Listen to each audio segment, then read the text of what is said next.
p.m. on game nights right on ESPN. So I'm coming up at the top of the hour.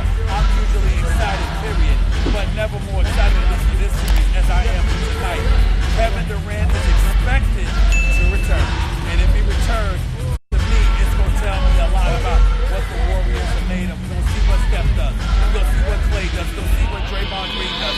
And the rest of the crew. If you're the Toronto Raptors, you have to be feeling we got to close this out tonight. We can't afford to give the Golden State Warriors any kind of life whatsoever. We don't need Steph to get another chance, another shot at the apple. We certainly don't need Clay to do it, and we definitely don't need Kevin Durant feeling himself getting more acclimated, wearing off the rust and all of that other stuff that's still playing in a potential Game 6 or Game 7 if we end up losing Game 5 tonight. So if I'm the Toronto Raptors, the attitude that I have is there's an elevated level of urgency. I've got to take that into consideration. I've got to get Kawhi Leonard the ball and make sure he does his thing. I got to look at the guys that are averaging double digits. There's 6 of them. And I got to make sure they all feel for it, that they continue to shoot the ball well. I need to make sure that my team understands that when Kevin Durant is in the game, you got him at the 4. That puts Draymond Green at the 5. That makes the Golden State Warriors significantly more formidable offensively because you got a guy at Draymond that can take advantage of slower bigs. That can make you go small. And if you go small, that makes it easier for Steph, Clay, and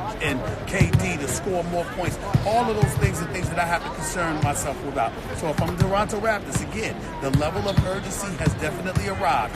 You could definitely have a Game 7 because one would assume they would lose Game 6 because you can't imagine the Warriors losing 3 games at the Oracle in the same series to one team. You just can't imagine that. So the Warriors' mentality is we just need to get one game. Then after that, we go back for Game 6. And then after that, we got a Game 7 back in Toronto with a guy like Kawhi and a guy like Danny Green that are the only individuals with championship experience. That's the mentality that I'm having if I'm the Golden State Warriors. It's also the mentality I recognize the Warriors have if I'm the Raptors, which is why I got to watch myself, which is why I got to play this Game 5 like it is a Game 7.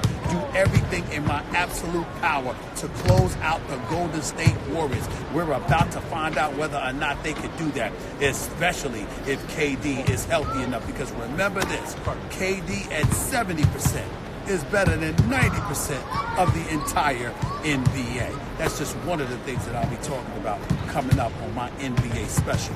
ESPN, 7 p.m. Eastern Time. NBA Finals Sports Center special with yours truly, Stephen A. See you then. Lastly, what's your prediction for tonight? Warriors.